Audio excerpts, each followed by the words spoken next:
Hello everyone, in today's video we will be talking about informed searches and informed search algorithm, and we will talk about A-star algorithm in precise. In my last video we talked about informed searches in details and why it is known as informed search, and we also considered that one of the most commonly used informed searches is basically the best first search, and we also talked about best first search from the perspective of greedy best first search, and we also evaluated and experimented with a particular example based on greedy best first search. Here we found out that the evaluation function which was used in best first search was completely based on the heuristics, that means the estimation, and it used to it follows the same approach, and it is similar to that of a depth first search, and hence it also has the same deficiency as compared to the depth first search. Like it might get stuck in an infinite loop, or it might get stuck in cycles and so on. So one of the other algorithms which are very commonly used in informed search techniques is also known as A-star algorithm. So this basically tries to mitigate the deficiencies which is there in the greedy best first search algorithm, and we will talk about this algorithm in detail today. So talking about the A-star search algorithm, so A-star search algorithm basically, it the star in A-star, it stands for optimality, and it is also known as optimal search and a complete search. Okay, so this star basically represents optimality factor which is associated with the admissible heuristic. We'll talk about admissibility of a heuristic value after some time, but first let us understand the basics of the A-star algorithm. And A-star search basically represents an optimal search or a complete search from the perspective of a search in an informed space. Okay, and the evaluation factor or the evaluation function which we use here is basically f of n is equal to g of n plus h of n. When we are talking about this evaluation function, we have to essentially understand that g of n is the actual cost from the start node to the node n. Okay, start node to n, whereas h of n is the estimation cost from n to goal node. Now diagrammatically, if we have to understand, suppose we have a start node and it will reach the goal node via some node n.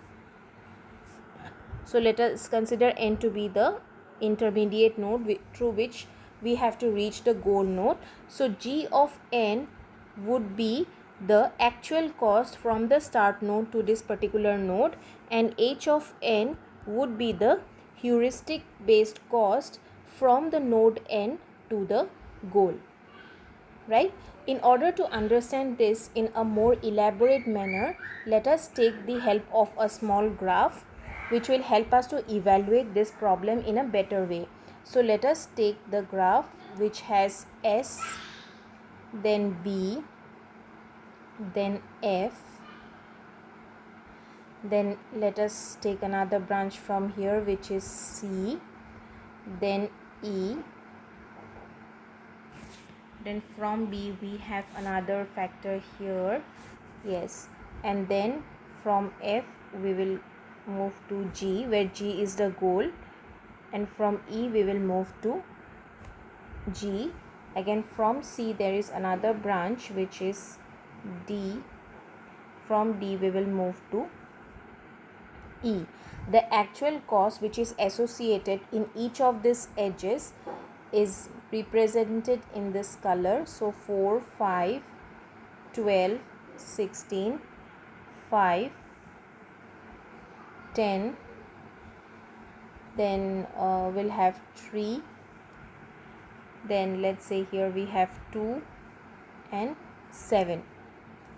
So G we will consider here as the goal node. The next we have to write down the heuristic. So let us consider heuristics in a different color. So the heuristic is 12, 11, 4, 6, then 11, and here we have is 14. So are all the nodes covered? Yes. And by default h of n of h of g we always consider as 0. So 0 is the heuristic value which is associated with the goal.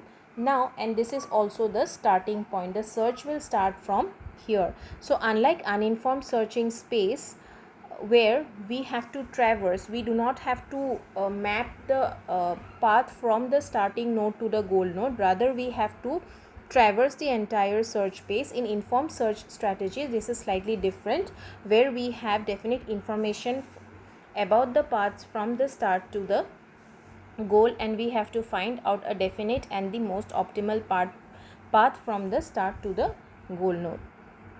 So beginning with the evaluation function, so let us consider the evaluation function for the starting node which is S. So f of S is equal to, it will be g of S plus h of S. Now g of S is basically the value, the actual cost. I'll write it inside so that I have space. So g of S will be the actual cost from the starting node to the node S. So since S is the starting node here, so in order to reach from S to S, the actual cost is 0 plus the heuristic which is associated with the node, and it will give us a total of 14. Now after this particular node is visited, this has two different paths, B and C respectively. So we have two different paths. S can go through B or S can go via C. So let us first consider the first path, which is S should go, which path it should take. So let us evaluate the first one. So if I am considering f of B, so f of B will be equal to g of B plus h of B. So actual cost of reaching from g of B from the start node to this is already given, which is 4 plus the heuristic which is 12 is equal to 16. Again, if I am considering the evaluation function for C, so I will have g of C plus h of C, which is again 3 plus 11, and that is 14. So out of these two values, 16 and 14, so 16 is basically more than 14, so hence 14 would be selected, right? So the search will move from the path will move from S to C. Now after it is moving from S to C, we have two more paths through which we can move to the goal. That means S, C, and then it can go via E, and S, C, it can go via D. For this again we will be evaluating the value of f of E. So f of E would be g of E plus h of E. Now when I am considering this, so g of E will be 3 plus 10, which is the actual cost from reaching from the start node to the node E. So we will have 13 plus the heuristic associated, that is 4, and it will be 17. And we will also have to evaluate the next path, which is f of D, which is g of D plus h of D. and this will give us a value of 3 plus 7, which is 10. So I will not write down the entire thing here. So 3 plus 7, which is 10 plus 6. So 10 plus 6, which is 16. So I am getting the two values as 17 and 16. So hence, since the minimum is 16, I will be choosing 16 here.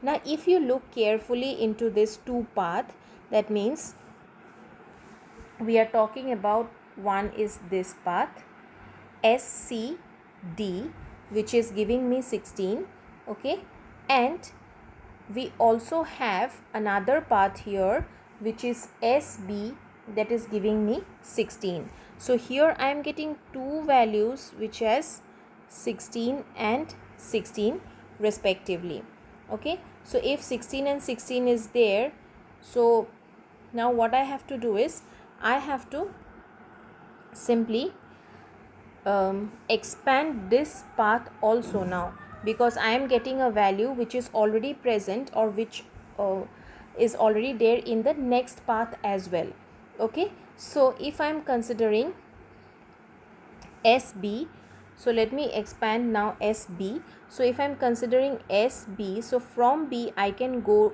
via F, and SB from B I can go via E.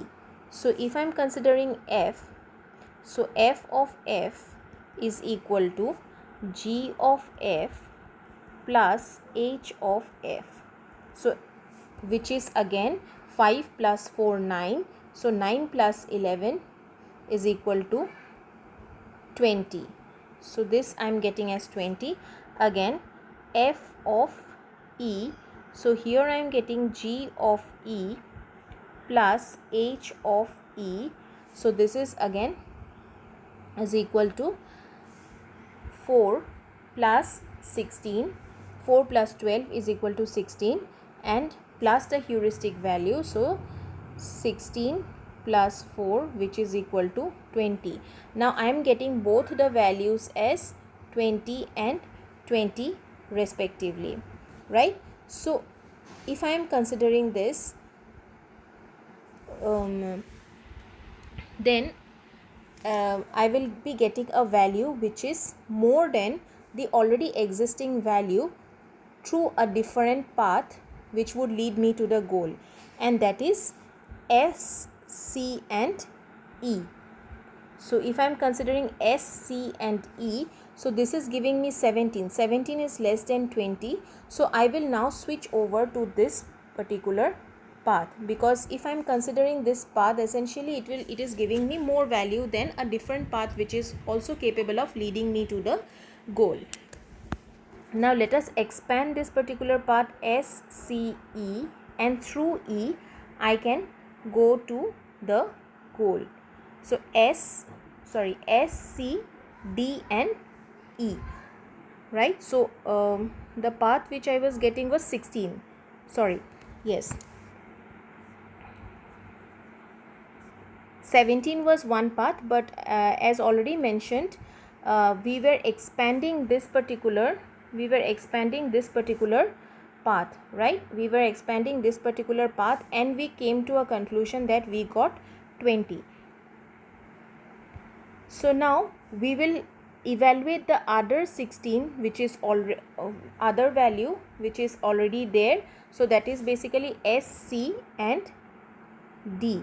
So if we are considering S, C and D, so from S, C, D I can reach the goal through E. So if I am considering this particular path, so F of E, then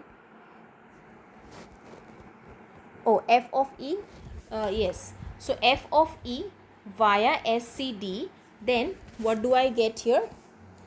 I will get here 3 plus 7, 10, 10 plus 2 is 12, and 12 plus 4 is 16. So 12 plus 4 is equal to 16, right? So when I am considering this, so I am getting this particular value as 16. So it is optimal for me that I will choose this particular path, because it is giving me a value which is almost equivalent to the other path which I have been taking.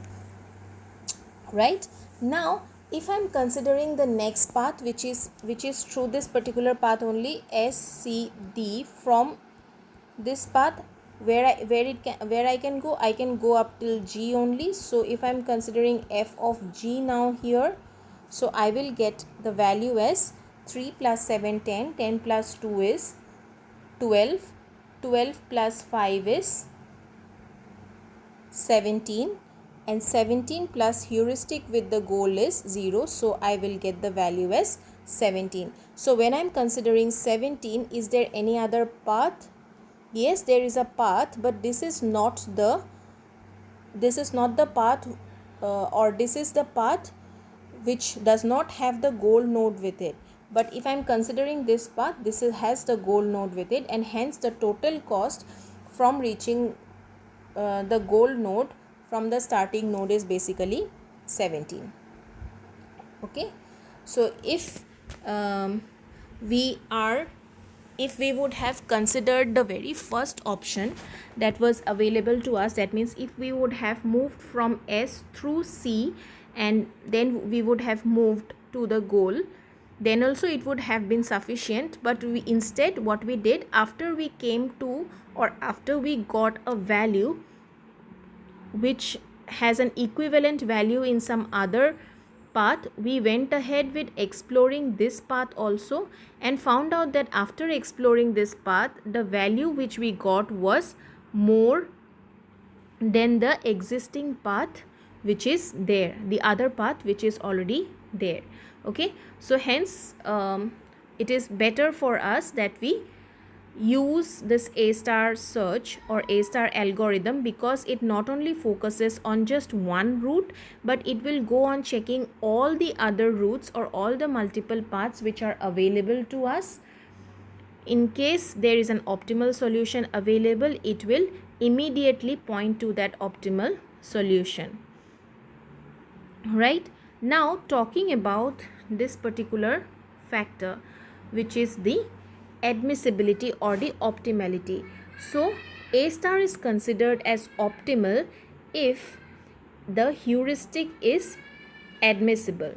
So now, if we are considering the optimality factor or the admissibility factor, so we consider that this statement we have to remember that A star is considered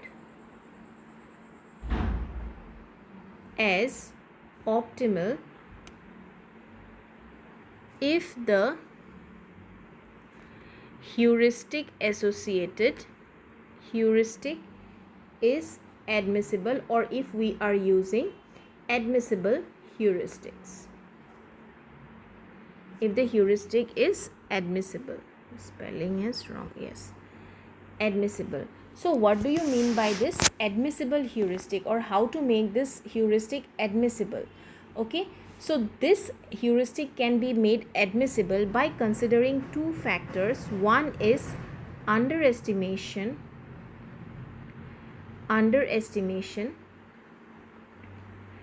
and the other one is overestimation. Now when we are talking about heuristic, right, so heuristic is nothing but an estimation. So this is nothing but an estimation.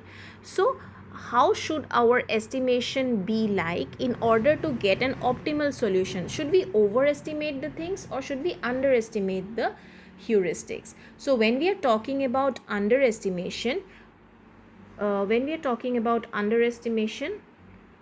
we have to understand that we can represent this with the help of this equation, where h of n is less than equal to h star n. Okay, so this is underestimation, and where h of n, basically this is the estimated value, and h star n is the optimal or the actual value. So, and the next one is, if we are considering overestimation, the condition for overestimation lies in h of n greater than equal to h star n. Again here also h of n stands for estimated value and h star n is for the optimal or actual value. Now let me give you a small example. For example, you are going to a shop to buy certain product. Okay, suppose I need to buy product A and you will have two values associated with it. Let us consider that this product cost 500 rupees in actual. So the h star n is basically 500 in case of this product. Now there are two cases. One in which you will be considering that the cost of the product is 400. In the other case, you will be considering that the cost of the product is 600. Okay, so let us consider the cost of the product as 600, which is an overestimation factor. So what will you do? You will go to the shop and you will ask the shopkeeper, and the shopkeeper will say that the product cost 500. So what, at that particular scenario, what would you do? Would you simply give 500 and buy that product from that particular shop, or you will go to some other shop to analyze the other if there is any other cost associated with it, or if there is any other options available for it? And if I'm considering the underestimating factor, that means 400, we consider that that product should cost you less, somewhere around 400, but you go to the market and you found out that in that shop you are getting that product for 500. So at that point of time, what would you do? We generally have the tendency that we will go to some other shop also and find out whether we can get it somewhere close to this particular underestimated value, and then we would have no problems in buying that particular product, right? But if we are getting this product for 500, something which we have considered as the cost of which we have considered as 600, and I am getting it for 100 rupees less, then immediately the first thing that would come to my mind is that I should buy this product because I am getting it in a less amount, right? So this can be proven in a with a proper proof and a theory based on certain calculations, and we will see that how. So we have to understand how to identify the heuristic. That means whether we should overestimate in considering the heuristic, or we should underestimate in considering the heuristic. So that actually has a definite proof associated with it. Now suppose let me consider a small graph. So from S there are two nodes A and B, and G is the goal node. So here basically from two different ways I can reach G, through A and through B. Okay, the actual cost from reaching A from S is 100, and for reaching B is also 100, and the heuristic value which is given here is equal to 40, and here the value which is given is 50. Now we have to find out that which is better, underestimation or overestimation. That we have to understand. Okay, so our evaluation function will remain same, which is f of n is equal to g of n plus h of n. So in this particular scenario, if we are considering this graph, what is the g of a value? So this is the actual cost from reaching from S to A. So g of A is 100. Again g of B is also 100. Now talking about the first case. Okay, so case 1.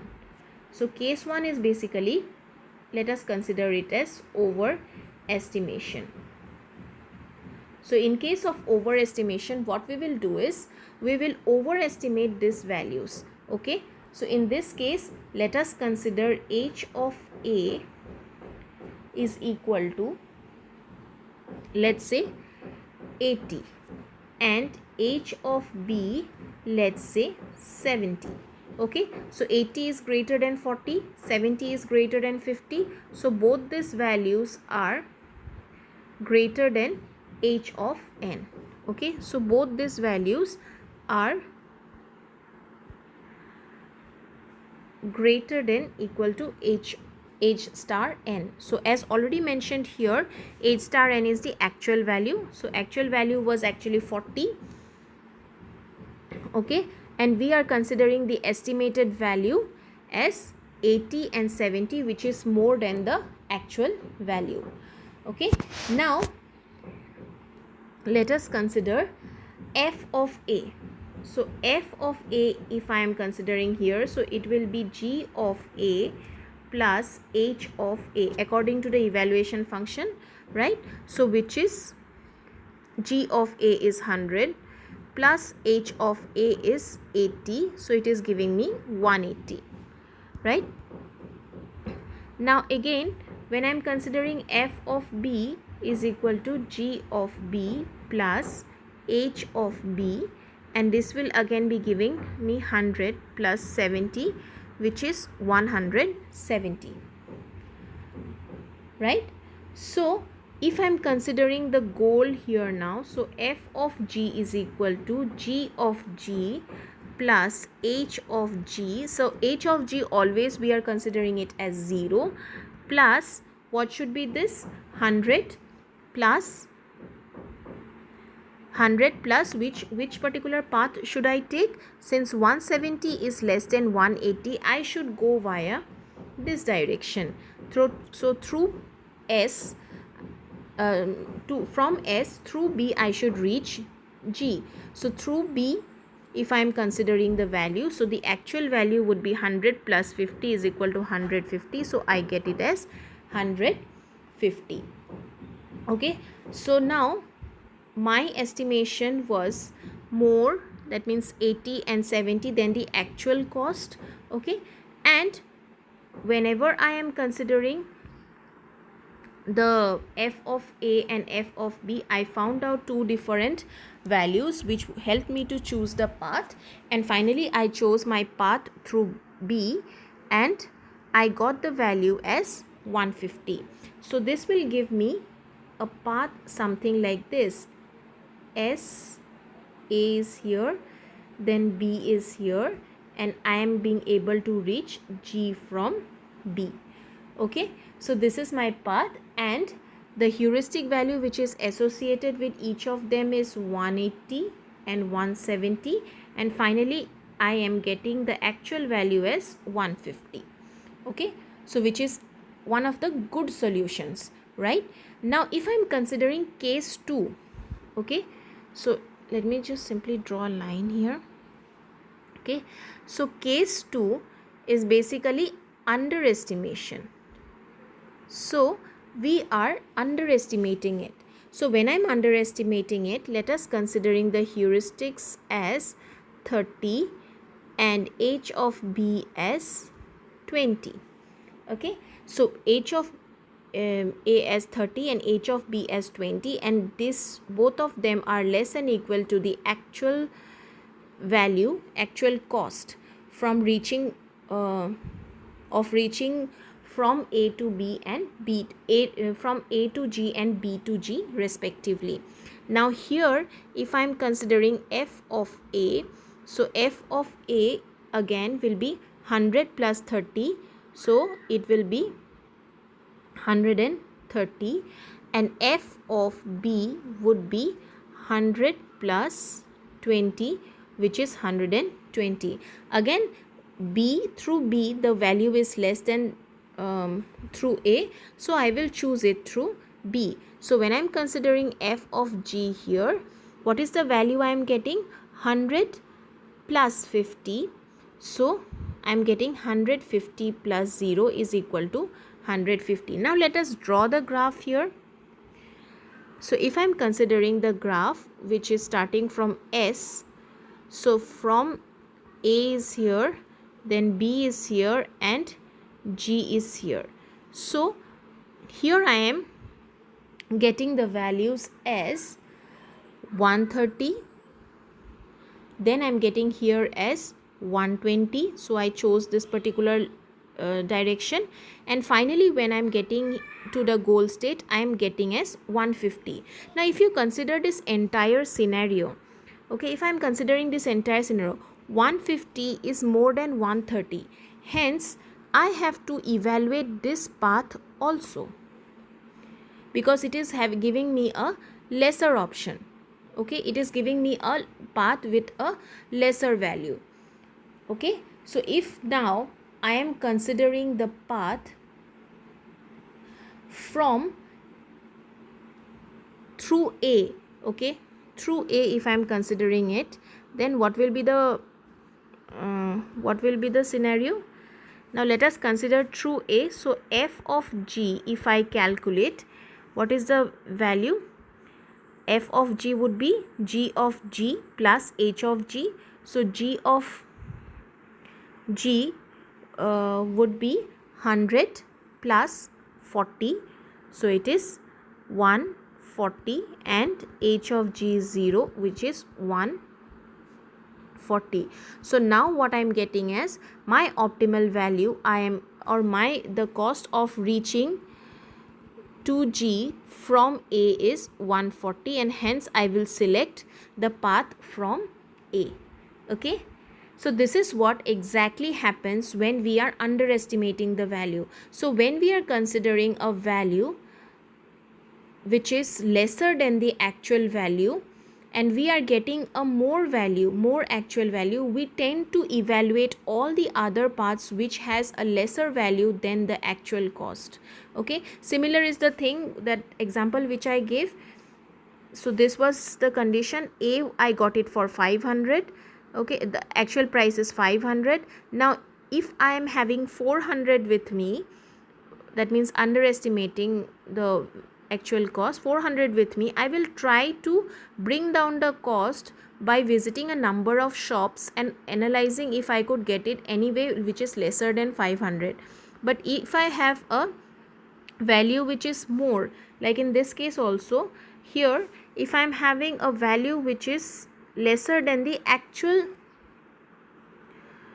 if the actual cost it is coming as lesser than my estimated value. My estimated value here was 180 and 170, right? But I got it for 150, so I will immediately choose this without actually considering the other path. But here what I did, I found that whatever my cost was coming, okay, that is basically actual cost was coming, that was basically more than what I have estimated. So what I did, I chose the other path and found out a value which is lesser than the actual cost. Okay, which is lesser than the actual cost which was chosen earlier, and I brought down the value, or the value, the optimal value which is lesser than what we got initially with the overestimation technique is basically selected. So hence it is always better when we use a heuristic that basically underestimates. Okay, if we are using any heuristic, this underestimation of the heuristic always makes the A star algorithm or the heuristic admissible and the A star algorithm as an optimal algorithm. So this is what we discussed all about, what we had to discuss all about A star algorithm. Initially we saw how we can solve a particular graph using an A star algorithm, and then we also discussed about what that star factor is, and that A star algorithm is considered optimal if the heuristic that we are using is admissible. And we understood what admissible heuristic means. We can make the heuristic admissible by either by overestimating or underestimating, and it is preferred that the underestimation technique always gives us a better output or a better optimal solution. Okay, so that is all for this video. Thank you. We will discuss more on informed searches in my next videos. Thank you.